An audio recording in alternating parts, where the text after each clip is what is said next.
ఇప్పుడు చైర్మన్ గా ఉన్నప్పటి నాగార్జున గారు,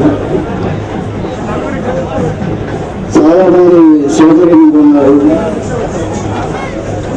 వాళ్ళకి ఇంకా పెద్దలు చాలా మంది ఉన్నారు. రాష్ట్ర కమిటీ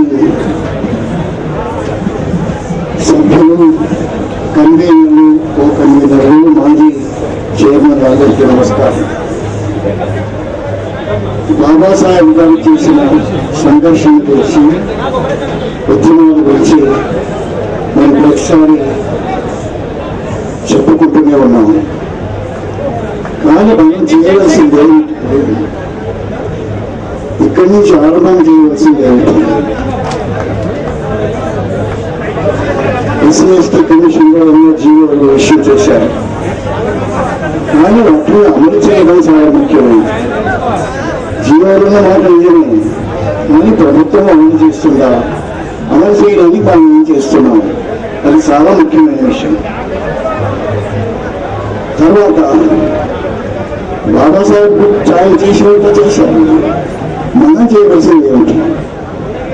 అంటరాని తనాన్ని, కులతత్వాన్ని పూర్తిగా నిర్ణయం చేయాల్సింది మనం చేయవాలేదో చెయ్యాలి. ఎప్పటి వరకు మన వాళ్ళు మన పిల్లల్ని విద్యాలయాలకి, యూనివర్సిటీకి పంపించారు. ఉద్యోగంగా మనం చాలా అభివృద్ధి చేసుకోవాల్సిన అవసరం ఉంది.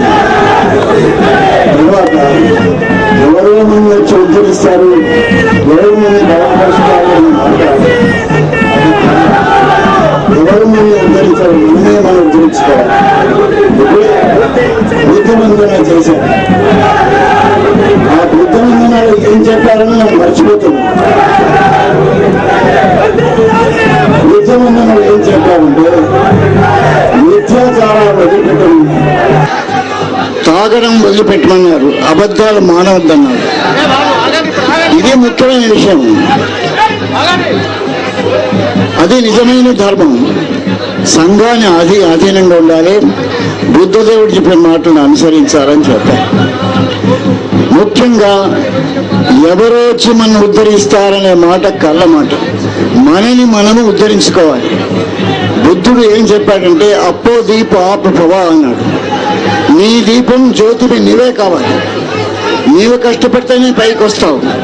కావున మనమందరం కూడా మనం లేచి నిలబడి, మమ్మల్ని ఇక ముందు దళితులు అనొద్దు, మమ్మల్ని అంటరాని వాళ్ళు అనొద్దు, మేము కూడా మనుషుల మీద సమానం అని చెప్పాలి. అన్ని క్షేత్రాల్లో బాబాసాహెబ్ ఏం చెప్పాడు? ఏ క్షేత్రంలో అయినా ఎవరికి వెనుదీయకూడదు. మనం అద్వితీయంగా ఉండాలి. విద్యా విషయంలో, రాజకీయంలో, సామాజికంలో, అన్ని విషయాల్లో కూడా ఆర్థికంగా మనం వృద్ధిపరిచే ప్రయత్నం చేయాలి. మన కృషి మనకే సాయం చేస్తుంది, మన శక్తే మనకు సాయం చేస్తుంది. కనుక మనం నిలబడి మనం ఉద్ధరించుకునే ప్రయత్నం చేయాలి. ఎవరిని మనని ఉద్ధరించలేరు. ఏ ప్రభుత్వం ఉద్ధరించేది, ఏదో జీవో పాస్ చేస్తారు, ఏదో మాటలు చెప్తారు, ఉపన్యాసాలు చెప్తారు. కానీ మనం లేచినాడు, మనం బాగుపడినాడు, మనం మన వృద్ధి చేసుకున్నాడు, మనం కృషి పైకి వచ్చే వరకు ఎవరెవరిని ఉద్ధరించారు. అందుకే ఇక్కడున్న అందరితో నేను ప్రార్థించేది ఏంటంటే, మనం కృషి చేయాలి, మనం విద్యావంతులు కావాలి, అన్ని రంగాల మనం క్షేత్రంలో పాల్గొనాలి, నిస్వార్థంగా, ఏ కోరిక లేకుండా సమాజానికి సేవ చేసే ప్రయత్నం చేయాలి. మనం చూస్తున్నాం. ఇప్పుడే నేను ఆటోలో వస్తుంటే, ఇక్కడికి వస్తుంటే 50 రూపాయలు ఇవ్వమన్నాడు. ఏమయ్యా ఎందుకు 50 రూపాయలు అంటామంటే, నన్ను ఒక రాజకీయవేత్తగా అనుకున్నాను. రాజకీయవేత్తను బాగా సంపాదించడం లేదా అండి అన్నాడు. అది నేను కాదయ్యా, నేను సామాజిక సంస్కర్తనే అన్నాను. ఆ విధంగా ఎప్పుడు చేస్తే మనం నేను నన్ను ఎట్లా బాగుపడాలి అనే మాట వదిలిపెట్టి, సంఘాన్ని నేను ఏం చేయాలి, నిష్కామకంగా, కామరహితంగా, కోరికలు లేకుండా ఆయన సంఘాన్ని చెవి చేయాలి, సంఘాన్ని ఉద్ధరించాలి, నిర్మాత్మకమైనటువంటి కార్యక్రమాలు చేపట్టాలి, ఆర్థికంగా వృద్ధి చేసేటువంటి కార్యక్రమాలు చేపట్టాలి. అప్పుడే మనం బాగుపడతాం. లేచిన బట్టి మేము మానవులం, మీరెవరు కూడా మమ్మల్ని వేరు చేయాల్సిన అవసరం లేదని చెప్పగలగాలి. అదే ఇవాళ నేను చెప్పవలసింది. బాబాసాహెబ్ అదే చెప్పాడు, అదృష్టం మీద నమ్మొద్దు అని ఆయన అన్నాడు. ఏదో వృద్ధిస్తారో నీ అదృష్టం, నా అదృష్టమైన మాట వద్దన్నాడు. నీవు కృషి చేసి నువ్వు బాగుపడాలి, కృషి చెయ్యాలి, కష్టపడాలి, బాగా ముందుకు పోవాలి అని చెప్పాడు. అదే నేను మళ్ళీ ఒక్కసారి మీకు జ్ఞాపకం చేస్తూ ఈ అవకాశం ఇచ్చినందుకు ధన్యవాదాలు అర్పిస్తూ